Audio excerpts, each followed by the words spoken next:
Ayan mga kaibigan, so nandito tayo sa pamilihan ng bayan ng Dait. Nasa labas po kami ng palengke. Ayan, so mamimili po kami ng mga gulay na pang gulay-gulay namin, pang araw-araw namin. So gulay lang po tayo ngayon dahil napakamahal po ng mga bilihin, ano.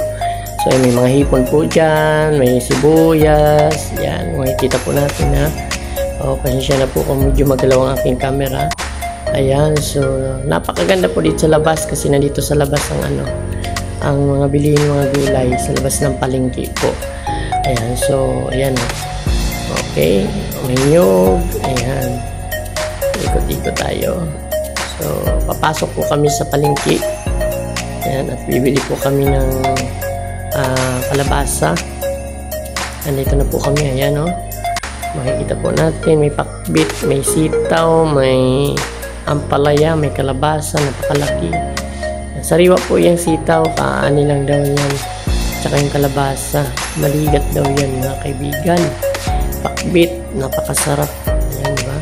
Diba, sarap po ng pakbit. Oo. Lalo na kung haluan mo siya ng hipon. Ayan si kuya. Extra natin si kuya. Ayan. Nahiya siya. Ayan, ito po, bibili kami ng kalabasa at saka pakbit, talong, and ampalaya.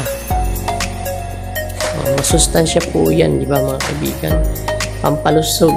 Ayan, yung mga gulay. Hanggang gulay-gulay muna tayo ngayon sa panahon natin dahil napakamahal mga bilihin, lalo isda, mahal din. Sitaw, ayan. Okay. So, yun, no? Tsaka bibili din kami ng pakbit po. Ang pakbit, kompleto na rin yan eh. Nandiyan yung okra, sari-sari. Ayan, sari-sari na. May okra, may palaya, may talong, may sitaw. Ayan. Paborito ko po yan, pakbit. Lalo na kung may alimango, ginataan. Wow, sarap. Napakasarap po yan pag may alimango, no? Ayan, may kalamansi. Ayan. Tapos syempre pa tayo sa itlogan. Ayan. Dito kami sa may itlogan, no? Bibili po kami. Mahal na rin ang itlog. Dati nakakabili kami ng 4. Ngayon hindi na. Size na po ang pinakamababa. Ayan, 10 ang pinakamataas po ng itlog niya. So pagpipiliin naman po tayo mga kaibigan kung ano yung gusto natin. Kung size, 7, 8, 9, 10. So, maganda naman ang size, ha? Medyo malaki-laki naman yung 6 po. At magbibili tayo ng 1 dosina para sa pang 1 linggong ulam. So pang breakfast lang po namin yan yung itlog. And syempre pang halo-halo din sa kung ano man maluluto natin katulad ng miswa o ano yung nahalo sa itlog. Munggoy, nahalo din yan. Nahalo ko rin sa munggoy. Yan. Itlog, minsan lugaw. Masarap po yan sa mga bata, mga kaibigan, malalaki, malalaki ang size 6, so talagang grabe, napakamahal na ng itlog ngayon mga kaibigan. Ayan, so dito tayo sa CB, bibili tayo. Ayan, so gagawa po kami ng chili oil para sa ulam-ulam po namin. Nauulam din namin yung chili oil. Hinahalo po namin sa mga sabaw. Kasi mahilig ang mga Bicolano ng mga chili oil o yung sili.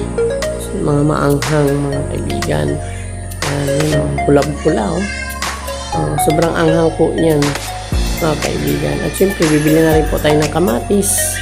Ayan, kahit kunting kamatis lang mabili tayo. Ayan, tsaka sili na green. Ayan. So ilan lang po yan para sa pang 1 linggo naming budget po yan mga kaibigan. Okay po yun. Ayan, so mahal din. Ang kilo ng kamatis ay nasa 80. Kaya 100 mo wala nang sukli yan. May 100 pesos ka napakamahal. Ayan. So bibili ilan na lang sukli pala. 20 pesos lang ang sukli niyan sa sili at saka kamatis lang, no? Diba?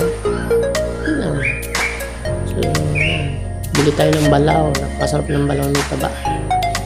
May taba. Tsaka dito tayo sa bigasan mga kaibigan. Buti na lang may 49 ang kilo. Napakamahal talaga ng kilo. May 59 na yan, 55, 60, ayun. 50. Buti na may nakuha kami 49. Kaya bibili lang kami muna mga kaibigan ng 3 kilong bigas. Tsaka dito tayo sa karne. Mabili tayo ng karne kahit kunti. Panghalo-halo lang dun sa gulay natin. Sa sitaw. Yung giniling. Ayan. So, ayan. Tsaka kunting taba mga kaibigan.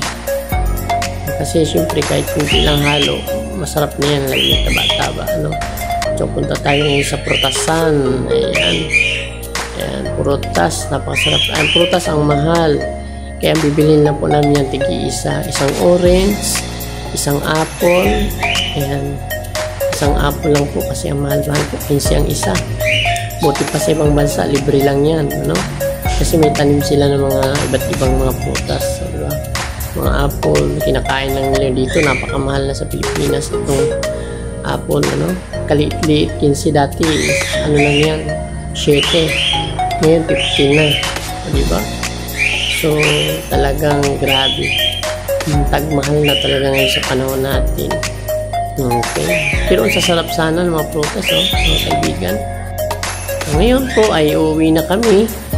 Ayan, so maraming salamat po. At kung ikaw po'y bago sa aking videos, please subscribe, like, comment, and share. And pakipindot na lang po ng notification bell para lagi po kayong updated sa aking mga upload, mga videos. Maraming salamat po mga kaibigan. To God be the glory. Bye-bye.